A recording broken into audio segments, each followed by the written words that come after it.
Welcome back to this AFC South show. Week reaction, I believe it's number 226. With me as always, we got Isaiah from Third and Teal. How we doing, Isaiah? I'm doing pretty good. Just, hanging out. Just got off work, relaxing. There, there we go. Also with me, we got Jeff, aka Big Steck, co-host of Unstable. How we doing, Jeff? Doing great. Coming off another victory Sunday. I'm having a good time. Heck yeah. And then with us filling in for Curtis again. Curtis Oh, network. So Uh we was that me oh. Uh that oh. froze? yeah, that was Yeah, you. I think All so. right. Okay. For once, it's not Mike. All right. Mike, how we doing, brother? I'm doing pretty good, pretty good. Like I said, feeling a whole lot better in the daylight, so I can be seeing this team. No eyes and Yeah, teeth this yeah. time. Yeah. We can see you now. Yeah, Got the hood up just to get a little suspenseful, but it's all right. You can find yeah. Mike on that Real Texans Team Pod. My name's Andrew, co-host of Titans Table for Two. So go to our respective channels and check out what we got going on over there. Uh, First, we'll go ahead and start off. Any injuries from this week's game that we need to know about? Still uh, dealing with it. No, everybody I, good? I think like Grover got hurt a little bit in the game, but I saw him back out there, so hopefully it was nothing too much, but not that I can think of. Got a little Well, boo boo. He went back out there. little Yeah, boo boos, nothing for the little Jags. boo boo. Not that I know of. No, not that I can think of. No, no new injuries, but I got like four guys recovering from concussions. So we'll see what happens this week. Oh yeah. Well, we only got two football games to talk about this week, but both Me really too, good Eric. football games. Really good football games, both of them. We'll start off with the Colts game out in Berlin. What do you got for us, Jeff? I mean, it was a mixed bag. I mean, a lot of people complain, like, and I'm one of them. I mean, you can look at Jonathan Taylor running 32 times and say, yeah, they fed him a lot, but if you look at when the carries actually came, it's like it was just like the Steelers. He'd rip off an 8 or a 9 yarder, and then they just like go to the pass. But thankfully, Jonathan Taylor is just so good. I mean, he had like a -1 yard run and busted for 83 yards. They leaned on Jonathan Taylor, and he finally kept leaning on him when he got to overtime. And Jonathan Taylor was able to seal it away with another 3 touchdown game. So it's hard to say what he's doing this season. It's crazy, but I'm loving it. It's definitely helping out. Daniel Jones. He did have another pick in the game, and he was a little bloody. He earned his wings in the game, I guess. Yeah, Now, sure. I don't know if he busted his lip or what happened, but there's some memes going around. They're pretty good stuff, but um, he's a tough dude, and he did what he had to do. Went 19 to 26, had another 50 yards on the ground, so he did good. Tyler Warren, he's an animal, almost 100 yards in the game. He had a really big crucial catch on a fourth down play. And I don't know if y'all remember when they drafted Alec Pierce, and I've kind of talked about this a few times, but he had the size and speed, I think, to be a true number one. And I'm not saying he is right now, but he's certainly starting to look the part. Seems like he's catching everything. He's a deep ball threat. He had that one, touchdown in double coverage. It was a hell of a catch. Um, I mean, it just sucks that it took overtime to put away the Falcons, but I mean, they do have a really good defense, and their offense was just, good today. And we talked about it in the pre-show. Buckner being out, that hurt. They just kept running it up the middle at him. Bijan's a great back, one of the best in the league, and fortunately ours is better. That's the difference in this one. But I mean, I'm happy to get the victory and have that 8th win going into the bye week. That was a huge win. Yeah, good time to get some rest. Just before we jumped into what your guys' thoughts. So the final score was 31-25. Predictions went as follows. Jeff, 30 to 20. Isaiah, 28 to 17 Colts. Mike, 21-17 Colts. And I had 25-23 Falcons. So I was actually kind of close. Almost sent it that way. Yeah, they didn't end up sending it to overtime. I might have been right. But any thoughts on this Colts Falcons game? Did you say Isaiah? You cut out there. Isaiah, yeah. Okay. Yeah, I mean, you got to give Jonathan Taylor the ball. I guess better late than never. But yeah, I mean, it's something that's been really great this year, and it's part of the reason that Daniel Jones has been able to kind of settle in and do his thing is because he hasn't had to be the entire offense. He can sit there and make the throws when he needs to make them and be on time. Probably. But anyways, he's making the on-time throws and he's getting the ball down there and he's taking a couple of shots this year that I didn't expect him to take. So they are letting him throw it a little bit deeper. But you got to continue to give Jonathan Taylor the ball. Just let him have his historic season. He's going to. He became the all-time rushing touchdown leader for the Colts in their history, which is a great mark to pass. And he's just going to keep on stacking them on, and he's still got some good years left in him. So I say just let him run the ball. You're not going to, this isn't the time to have him stop running. Week 15, when you have 10, 11, 12 wins, whatever it is, that's when you start letting him kind of ease up a little bit.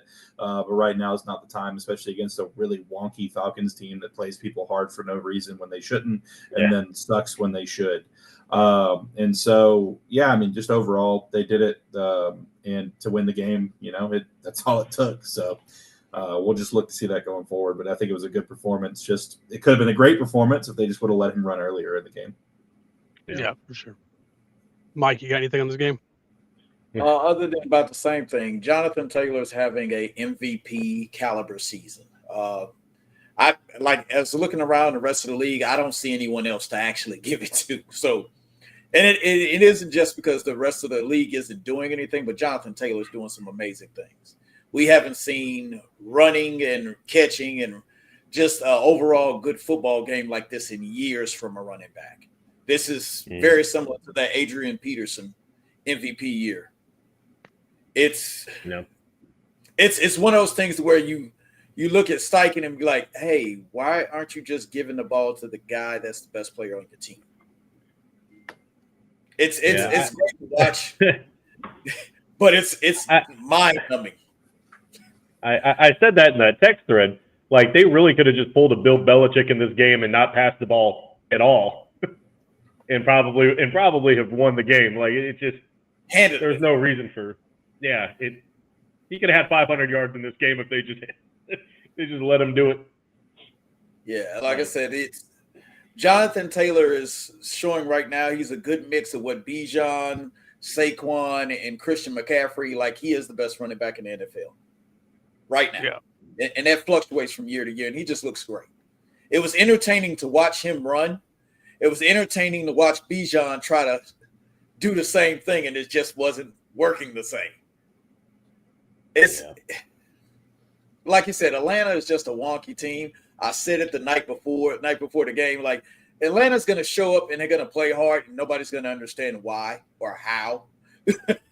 Crazy because Michael Penix went 12 for 28. Like, that's insane. Yeah. 12 for 28. Yeah. Bijan, that's an AR stat line. Oh, yeah. That was one thing I forgot. I don't know how I forgot about it, but a lot of people were being harsh on Sauce in this game, and it's like, well, their feet got tangled. Drake, it was just a good route by London on a 2-point conversion. Overall, I mean, you got to look at everything. Even Sauce said, hey, I came into this week preparing for Cleveland, and then the next thing I know, I'm preparing for Atlanta and Berlin. So I've got to fly into Indy, and then I got to fly out to Berlin. The fact he even started, like, he played pretty much every down on defense is, I mean, that's a win right there. Every single player gets beat at some point. Terrell Reeves got beat in his prime, and he was one of the best corners ever. Like, and the fact of it is Sauce, like we said, if you're not going to say Sauce is a top 3, he almost if not going to say Sauce is top 3, he's the top 5. Sauce is a good cornerback. I'm not gonna shit on him. He's a very good cornerback. Yeah. And the thing about it is, cornerbacks, they have one job: hold the receiver in front of you and occasionally tackle a running back. Well, and I saw him try to do it. I talked shit about it, but he did try to tackle a running back. He did try. But this defense is a lot different because Lou doesn't use like typical man. You kept seeing like Drake London shift into slot, and that's not where Sauce plays. So you kept seeing him like kind of check off of Drake because they kept moving Drake into the slot, and I guess that's why they thought that Sauce kept getting beat by him, but it wasn't him. He plays on the outside. Sauce is an outside corner, and he's a cover 2 corner. He is not a man corner. So if you're a cover 2 corner, you're not following anyone. Yeah, that side of the field is your responsibility. And he did a damn good job. A lot like Richard Sherman. Yeah, you're not a man cover guy. Hey, this is your area. Anything in this area, you try to take it or knock it down. And you're really good at reading the quarterback in that zone too. Mm-hmm. You know when to take chances. Yep. This Colt. So before we started, Jonathan Taylor, Mike said, MVP type season. What sucks is he's probably not going to get it because it's such a fucking QB driven award. Because Saquon could have easily gotten it. Derrick Henry should have gotten it. I'll make the argument Chris that Saquon Johnson should have had it. Like, yeah, Saquon should have, and he didn't. No, that's what Derrick he should have said. gotten it. Derrick should have gotten it. He didn't get it. Chris Johnson, the only person to ever have 25 total yards, one time NFL history, It's not a didn't lot get of it. yards. 2,500. You didn't say 25. You said 25. I did. Maybe I froze. It must have cut out. Yeah, it must have cut out. Yeah, I was like 25 yards, man. What Only a person in NFL history for 2,500 total yards. One. Yeah. Didn't get it. So it's such a. And the reason Adrian Peterson got it is because he was coming off the ACL. He did that. I'm gonna make two arguments here for Jonathan Taylor. One, is there anyone at their position doing better than Jonathan Taylor is at his? I'm not saying you're wrong. I'm just saying that's MO. No. I'm not saying that you're not saying. I'm saying, like, to the people that say that Jonathan Taylor isn't, who is better at their position right now than he is at his? Well, no, Like, just say, what quarterback? It only matters if it's a quarterback. Yeah, Is there then not give it a There's quarterback no award. quarterback really And it's sticking not out. MVP, make it the quarterback award. Well, that's the problem is they already have a Drake quarterback May, award, an Baker. offensive player of the year, and an MVP. It's Yeah, like- Drake May and Baker are both having great years. Mm-hmm. But they're not. Like, They're That's not only two historic. Jonathan that's Taylor, out, like, running back. Lamar hurt. The Josh only Allen way has been. the only way we're going to Joe see Burrow got another, hurt. Josh Allen's No. eliminated with Miami. That Yeah.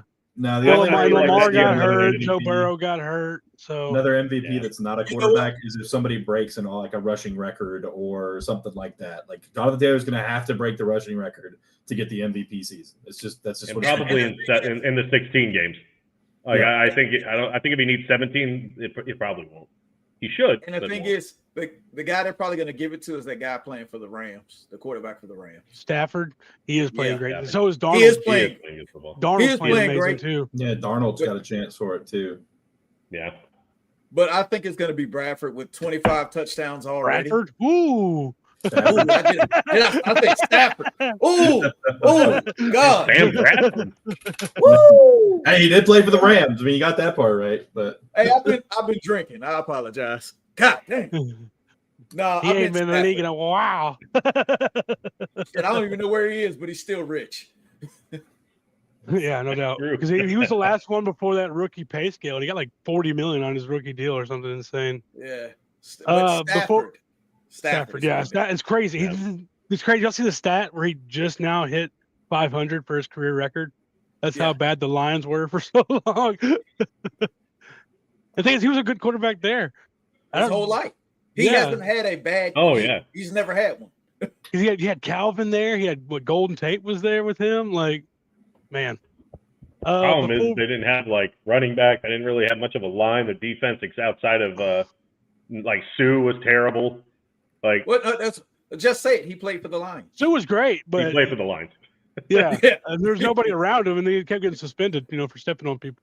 Or they taking had Nick people involved. Farley. Okay, they had Farley. Farley was good. Yeah. You had to look up the Lions roster, didn't you? That's Yep. what you were doing right now. No, I know Nick Farley. Ultimate Team, baby. They gave him a way better card than they should have. Oh, I out had of him. Auburn. Yeah, I remember Nick. Was he Or on that? He was on was it that. Nick Fairley? It's Farley. He was It's on Farley, that. yeah.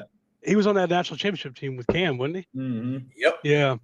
They had Kyle Vandenbosch for a little bit too after he left the Titans, but he was kind of older. But before we jump into the next game, I just want to address this. It's actually true. Yep. After this week, the Jets won, the Saints won. We are the sole holder of the number 1 pick in the draft right now. So that is a win for the Titans. Because I want to get that pick and trade back for somebody who wants Mendoza or Simpson or whoever the hell's going to go first this year. Y'all ain't trading back. We need to trade back and get. Ain't no quarterback worth trading back for. I'll tell you that much. There ain't no trading up for. But there's always people that will reach for a quarterback. Mitch Trubisky went number 2 overall. You know what I mean? Somebody will be like, "Hey, we'll give you some." Someone will fall in love with Mendoza or you gotta think about this. Like a few years ago, reached at number 4 too. They know. I don't know who that was, but you guys do or don't need. What you got to worry about is, do the Jets think they have to take a quarterback at 2 or 3, or do they think they can get one later? Because if they think that, somebody will trade up with the Jets, because the Jets already have 16 first-round picks in the next 2 years. They'll trade up with the Jets instead of y'all, because they know y'all ain't taking shit there besides an edge rusher or a lineman. We'll see. We'll see. The potential's always there. Yeah, there's always potential. I'd rather have the value, whether we trade out of it or not. There's always one idiot. Yeah, there's always a Bears and a Panthers, kind of thing going on. So Cleveland's willing to do some stupid shit. Yeah, Cleveland always they have an extra first anyway. Some team traded up with them. They'll do 2 this year and the 2 for the next 2 years. Yeah, exactly. And throw in a quarterback with it. Give you a pick and one of the quarterbacks. Give you Joe Flacco. Jador's going to come out at some point, right? He's got Joe Flacco leaves the Browns to go to Cincinnati and fucking kills it. Like, this is the most Brown shit ever, dude. And then you see fucking Burrow's practicing this week. Burrow's practicing this week. He's supposed to be back in the next couple of weeks. Leave him on the bench. Just let Flacco go till he can. Keep Burrow fresh, baby. What are they playing for? I mean, the AFC North is like pretty wide open. I mean, the Steelers aren't great. They are the definition of a wide open conference right now. Yeah, I mean, the Ravens are fighting back. The Browns suck, but I mean, the Bengals have potential to not suck as much. But let's get into this Jacksonville Texans game before we read off the scores. I'll be first. I thought this was going to be a low scoring game, and I think my exact words was, I put $1 billion on the under. Good thing I don't have $1 billion. You'd have $1 billion less. Yeah. Isaiah 23-20 Jacksonville. Mike 30-24 Texans or a 24-24 tie. This is to hey, I was right. God damn it. Jeff 23-20 Houston, and I had 15-13 Houston. Both teams scored more than my total by themselves. So I guess we'll let Isaiah go first, since the Jacksonville Jaguars lost. I'm going to make 2 comments, and Mike's going to keep his mouth shut until I finish both of them. All right. The refs gift wrapped this game for the Texans on that Christian Kirk touchdown. They gave the Texans this game. But Jacksonville was calling plays on the last 4 drives to sustain a lead, not increase the lead. And so we need to actually try and score, considering we scored more points on the Texans than anybody has this season.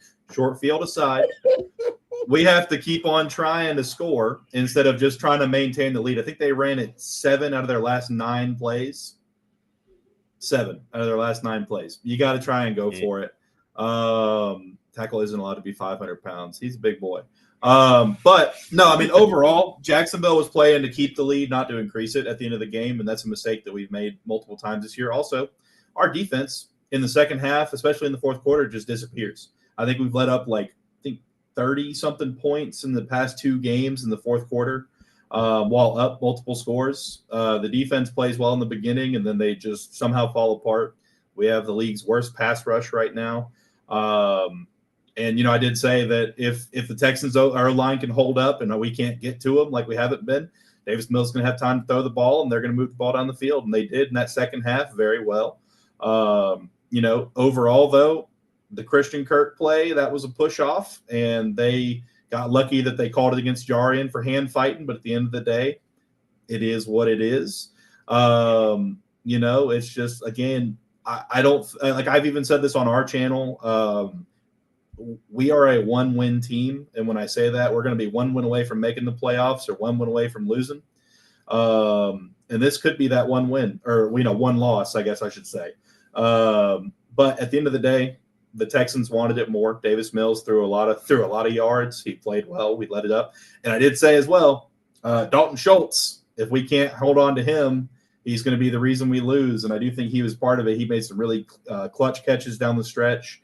That rookie that nobody could remember the name of, Higgins, carved us up a little bit all night. Nick Chubb ran he had a couple of decent runs next time. That's funny. You made the Davis Mills joke earlier, and it didn't land. So, but Woody Marks had a great game. I loved watching him run. I think he's going to be really good for them going forward. But overall, though, Jacksonville, we got to call plays to end the game, not to stay in a lead. And much of the same dysfunction we've had all season came out in this game. I think Danielle Hunter had 3 sacks without even being touched by a lineman.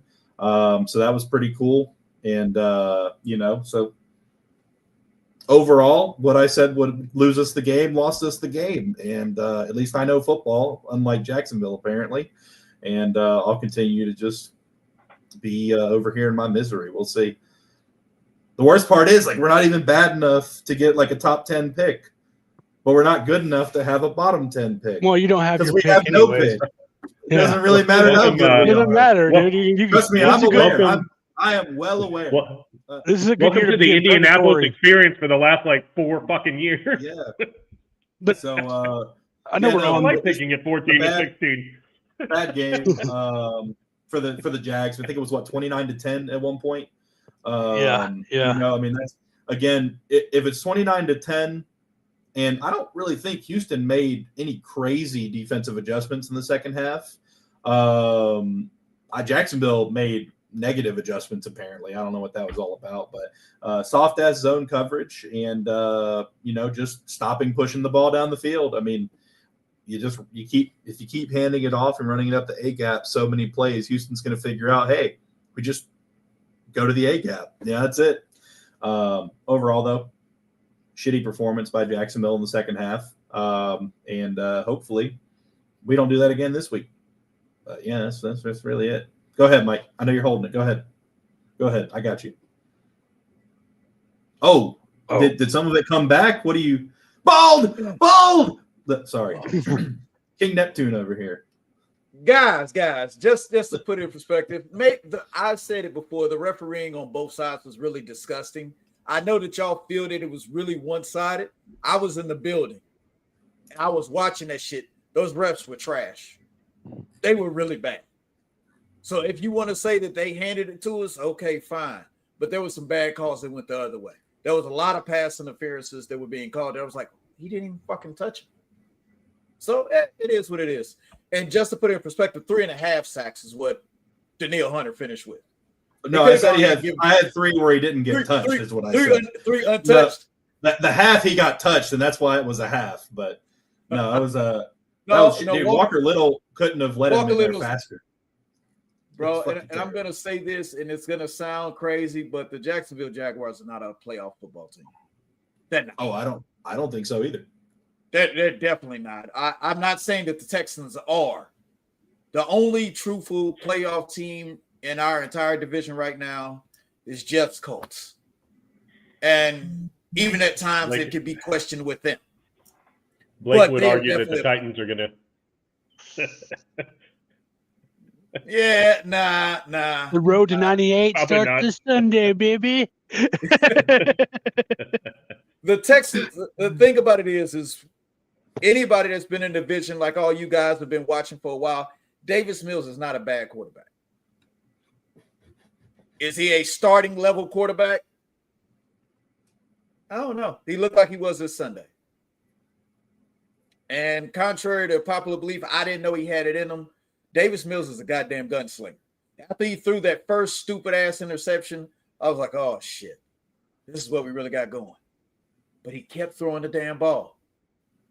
And I'm not going to give credit to the play calling just yet either. He hasn't really shown me anything. He showed me Davis Mills. For anybody that knows Davis Mills and how he plays football, you really would have started Nico Collins in your fantasy. Davis Mills loves him some Nico Collins. Mm. Yeah, you're right. He could start for Cleveland. It wouldn't take much. I could start for Cleveland. Who couldn't? Well, apparently, besides Shador Sanders. yeah, I could run out there. Anybody but Shador can start for Cleveland. yeah, anybody but Shador. Well, That's a fun start one. Shador. But the thing about it was the Texans played a good balanced game. They used their running backs correctly. That it's just the touchdowns that Jacksonville did score were based on a lot of fucked up shit happening. The fumble on the 8-yard line from Tremon Smith, that makes it pretty damn easy to score a touchdown.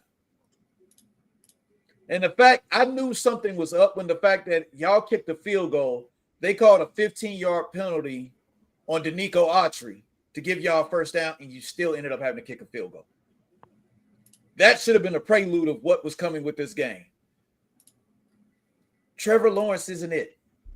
I don't know. I'm not going to blame the play calling because the play calling looked pretty decent, but it was for some reason Trevor just couldn't throw it to his team. He overthrew like 4 of them that were like, oh, God, who the hell is he throwing the ball to? Now, get it wrong. He was running for his life, which is what, Isaiah, if you're being honest, you knew he was going to be running for his life, correct? Oh, yeah, I did. Yeah, you knew.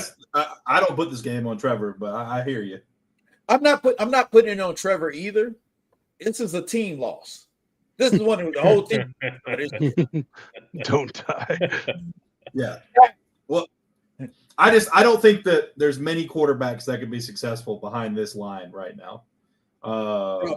Have you seen the Texans line? It's better than ours. You don't have Walker Little on your team. This game, it was better for sure. Yeah, Walker Little has the most pressures allowed in the entire season, along with the most sacks by far. The Texans started a guy with the last name Sal at right guard. I'm a Texan truther, and I don't know who the fuck that guy is. I'd rather not know who it is than see Walker Little walk out there again for another fucking play. It's been like that since week 2. City. No, he's not. Hell no, he's not. Because we didn't even see him. They figured out but it was such I'd rather my bad offensive line be a guard than a tackle. Yeah. True. But hey, and we let that guy, that 500-pound guy, play his very first game. I thank y'all for just not exposing him like he probably should have been. Josh Allen sucks. Oh shit. Josh Allen needs to be traded. Damn. Not Trayvon Walker. The rush for the Jaguars is underperforming like crazy. I mean, Trayvon Walker's missed 6 games. Josh Allen's been playing all 13 of them, and he's got 2.5 or 3.5 sacks. Yeah, and he was like that last year too. He had all these pressures. You know, our interior D line ain't nothing to write home about. But goddamn, dude, you had 17 one year because you got 6 against the Colts and 7 against the Colts, and then nobody else. You didn't touch the quarterback the rest of the year except for one other game. Like the dude, he's just Trent Baalke. Right, he's inefficient. He is definitely inefficient. Writing checks. But before this game, the Texans could have said the same thing about Danielle Hunter. I will say too, though, Trayvon had a pretty decent game, but they flagged him for that one because the crown of his helmet touched Davis Mills' Adam's apple or whatever, and the other one. That's a hard neck to miss. Yeah, I mean, I think that unless they make like face mask to face mask contact, it shouldn't be a call for Davis Mills because he's like 6 foot of person and like 6 extra inches of neck and then his head. But no, Trayvon, they had that second one though. He tripped and didn't bring him down. That's unexcusable. But like he's not that bad. But damn, Josh Allen, bro, you paid him like he's top 3 and he's top nothing. The thing about it is this. I don't even want to use this term, but Jeff called it something when we were in Jacksonville. Do you remember what you called it, Jeff? Cripple fight? Yeah. It still felt like that. Yeah. It still felt like that. It really did. At least this game was a lot more entertaining than the one we went to. Like, well, yeah. It wasn't as hot. It wasn't as hot. So that already is a point in itself. It's a lot more fun from the living room. The thing came, no, I was there. And Okay. I'm a true Texan fan. I love my team, but you know what kept me from going home? Everybody else went home. Me and my son was sitting next to each other. You know something? I was like, why rush out here to go sit in the parking lot? So fuck it. We'll wait for everybody else to leave. Then Davis Mills started slinging a ball all over the goddamn field. And I think I had that game on Red Zone, and I was just sitting there like, man, Jacksonville keeps punting. I'm like, they're letting the Texans stay in this game. Like, they're gonna fuck around and win this game. There was a guy sitting next to me that when he first came to sit down, because he didn't show up till like the halfway through the second quarter. I heard his voice first, and I thought it was his wife talking. I actually thought it was his wife. He was real high pitched, and he kept telling us, "The Texans are gonna have this game. They have this game all won. This is how he's talking that whole game." And I was like, "Oh, he is." I was like, "Man, I wish I could be as optimistic as you." And as the game kept going, I told you they were gonna win that game. I told you. Look. Now they're gonna go down and score. And I'm looking at this guy. I'm like, fuck, he's right. You know what pissed me off though? Slip six, yeah. Slip six. Slip six. Oh shit. Jacksonville could have won this game potentially. I'm not gonna say they would have, because the pick six still happened at the end. But we would have. I'm not gonna lie to you. I thought y'all had it won. I thought y'all had it. I really did. The last punt that we did, the drive before, or the drive that like we punted it to you, you went down and scored the touchdown, like to get up on us, right? We were at y'all's 49. Let Cam Little kick the fucking football. There's a minute and 16 seconds left. I mean, you're punting to him. Our defense couldn't stop they couldn't stop anything. They couldn't stop a leak on something that's not even leaking that fucking Sunday. And like, we punt from the 49. Let him fucking kick the field goal. If he misses it, the same fucking thing happens. So our defense couldn't stop him anyways. It made no sense. Let him kick the field. And then we kick the field goal. It's 32 to what? That'd have been 24. And then the Texans go down. They have to go for 2, which, we slipped. Yep, which they slipped. And then Jacksonville gets the ball back, or you kick an onside. Let's say we still get the ball back. You kneel out the game. It's over. But instead, we go, hey, guys, we've been going for it on 4th down all year, and we let him kick a fucking 68-yarder last week. How about we punt the ball on their side of the field? Fuck no. I told the guys in the group chat, I said, under 2 minutes, anything 75 yards and in, I'm letting him kick the fucking football. Let him try. Obviously, we couldn't stop him. We also want to see a 70-plus yarder. No shit. But that he just made a 68, and he was right down the middle with it. He's been making his kicks all day. He made 2 of them on that one drive where they fucking stopped the play for whatever it was. And then it's a 67-yarder, and we're like, we're gonna play it safe here with a minute and 16 seconds left, and we can't stop him. Let's just punt it. See, Isaiah, you really want them to piss test your kicker, because it's coming. It's fucking coming. They've already done it. I'm sure. There's no way. The piss tests aren't random. Okay. Nobody can convince me they're random, because there are many players we know do drugs that do not get tested. I'm sure, because they wouldn't still be playing. Do you know how many times that Pat McAfee had like a huge booming punt, and he was immediately piss tested after the game, like 3 times in one season? Like, it's fucking random. Hey, the Neil Hunter had one after last night's game, yesterday's game. But they're gonna call it random. They're gonna call it random. No, they're not random. It's like the Michael Scott in The Office, like eeny, meeny, miny, mo. It's random. Dude. Yeah. And what makes it even crazy is Cushing's at the game, and we're all like, But we're gonna piss test this guy. Cushing has a fucking trench coat. He's like, "Hey, dude, I got what you need, man." He just over the.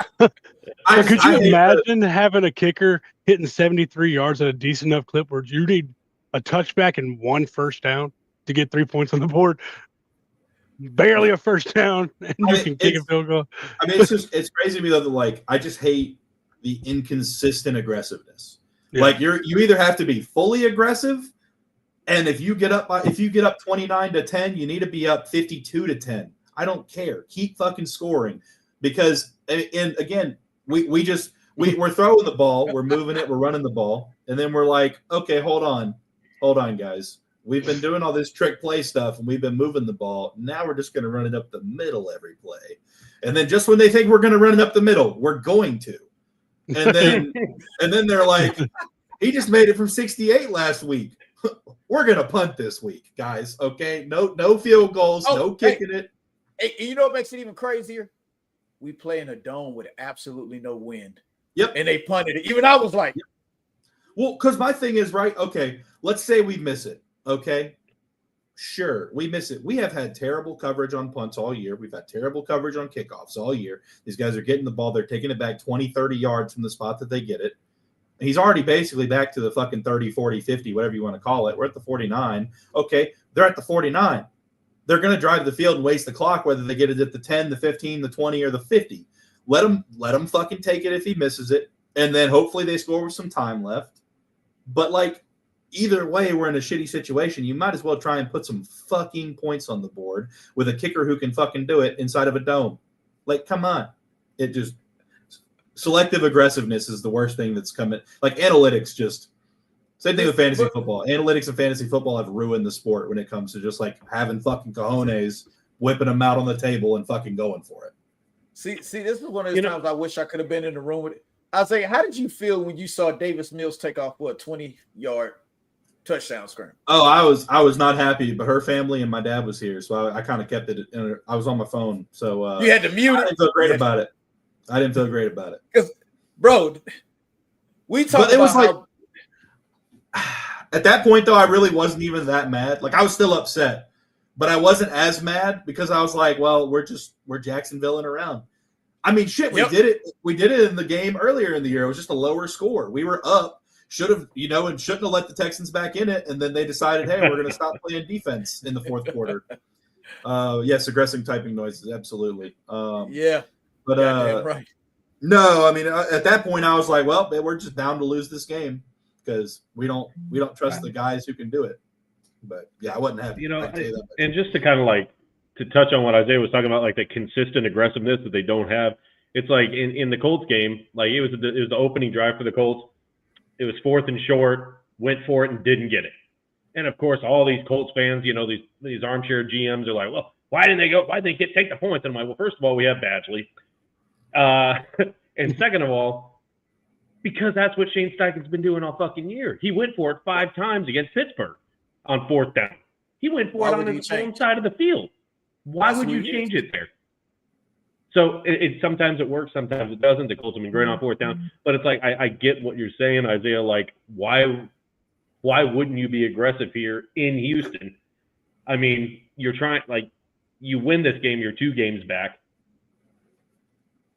Be aggressive, and it's like when you're playing one game back on the bye, like with you guys having the bye, we have potential to be technically 1 game back once we come back from it. We're 2-0 in the division, but instead now we're 1-1 in the division. We're 3 games back. Houston's 1 game back on us now, and yeah, I mean 2. Also, we went for 2, so just in case, we're still even if we went for 2, right? We go for 1 instead. We kick that. Sure, if they get the extra point, they win the game. But at the same time, we have more time to do something. Like, what are we? What are we doing? Inconsistent aggressiveness. And Isaiah, now I want to ask you with that. Did you see your head coach's reaction after the last play of the game? Where he took the belt and the headset off and everything? And threw that shit. Yeah. Yeah, I mean, any coach would, I would say. No, but my thing is, what is he angry about? I mean, because to a point, he put himself in this situation. He did, absolutely. I mean, with the way he talks and the way he is, though, I'm sure he was pissed at himself, but also equally, I'm sure he was pissed at the team. I mean, you get Trevor comes up big, gets us in field goal range. Then he gets us in extra field goal range, puts us at the 43-yard line with a throw to fucking Parker Washington to win the game, basically. And then, but you have your backup guard who you put in there for extra protection, puts his fucking hands in somebody's face and gets a penalty. Yep. And puts us, and then takes us all the way back out of range. You got 7 seconds left. You have to throw a Hail Mary. You're not getting, really do. We were, I think, 15 yards out of 68-yard territory or whatever it was. Like you have no to throw a touchdown. Hail Mary. You can't try and throw it. They're going to just guard the boundary. They're going to let you throw it deep and catch up to them, because you got to throw it 60 air yards. They've got time to get to it if you decide to throw it deep. And then, Trevor did what any quarterback would try and do, and he tried to stay on his feet and get rid of it to a check down there because that's all that was there. And he got tripped up and the ball went to the defender. I mean, at the end of the day, Cohen probably knows better than anybody he put himself there. I mean, at the end of the day, I would think so. But I also think that he's upset with the team, but I don't think what everybody's talking about with the whole I don't think the whole everybody's like, oh, he hates Trevor. Like, I don't think he hates Trevor. No. Like that's a stupid thing to react, but like it's just I think he knows he's putting Trevor in some bad situations. Mm-hmm. Trevor's not the type of quarterback that you want to continue to constantly play trying to come from behind. He's a front runner quarterback. He looks great when his team is winning and everything's working. Every quarterback looks great like that, but that's when Trevor's at his best. Well, no, Trevor's at his best when we're losing in the fourth quarter with one score. He's won over half of his games winning on the final drive of the game. He's got 10. He had 10 comeback victories. Last night would have made 11. And I think he only has like 23 or 24 wins. So I mean, weirdly enough, he actually plays his best football when they're losing. Which contrary to common belief, everybody's like, take the ball out of Trevor's hands. Well, we win more games when we put it in his hands. Seemingly. So, that's always a fun one. Timeout on the drive. Yeah, they also didn't take the runoff. So he didn't call the timeout to run clock, but then he didn't take the 10-second runoff whenever that penalty happened. Like, again, inconsistent aggressiveness. It makes no sense.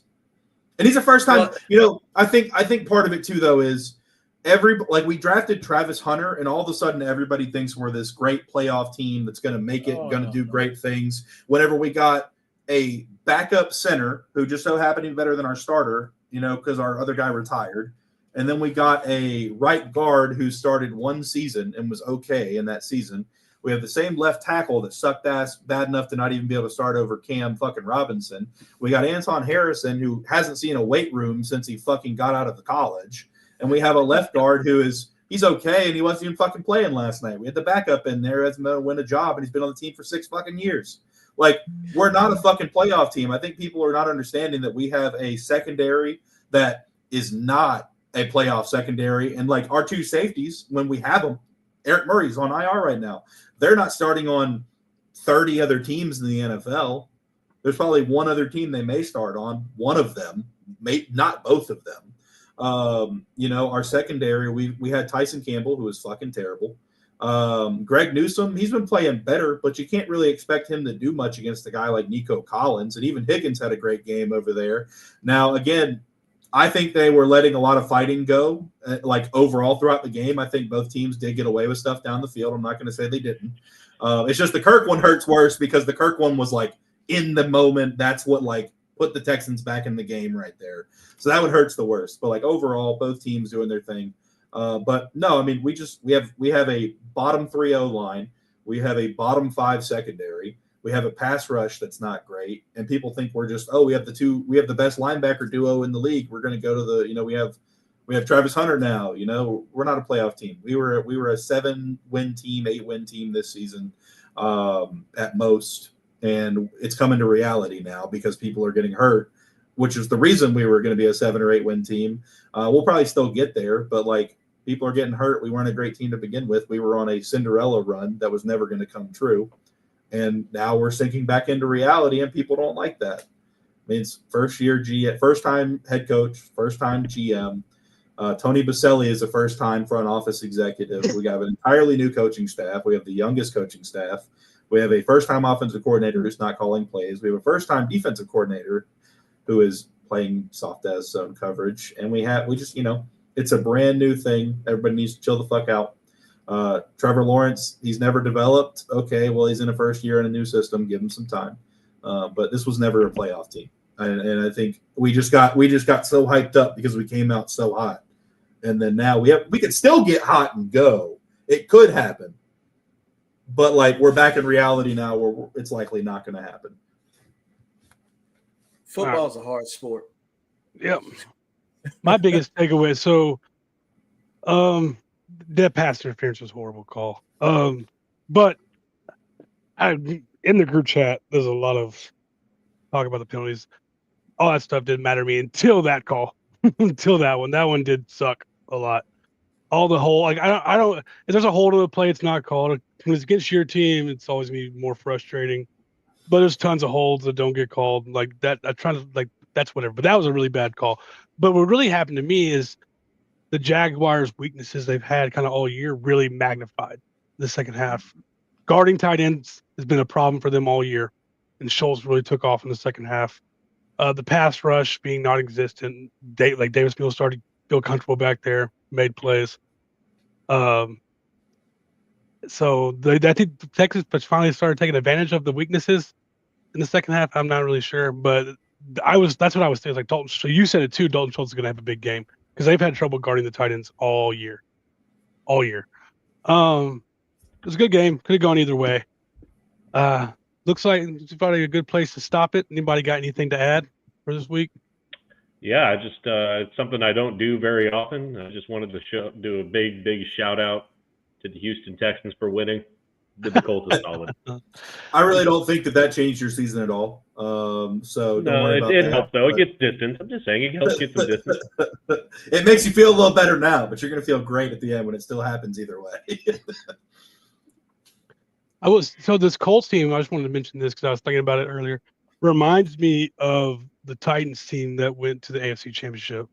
Great running back, a quarterback doing what he's supposed to be doing, like Tannehill was what Daniel Jones was that season. A good defense, you know.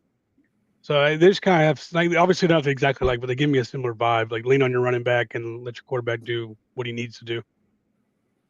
I think. Yep.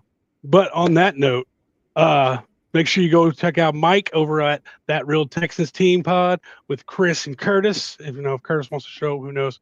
He can go to the chat, but he can't come to the pod. Make sure. Danny Dimes in the cool, yeah. Make sure you go over to Third and Teal. Check out Isaiah, Trevor, and Eric holding it down over there. Going over to Unstable. Check out Jeff and Justin. And then come on over to Titans Table for 2. And we'll be glad to give you all the news you want from all your favorite teams. On that note, be good people, as Curtis always says, and fuck the Colts. Never the Titans. Fuck all you.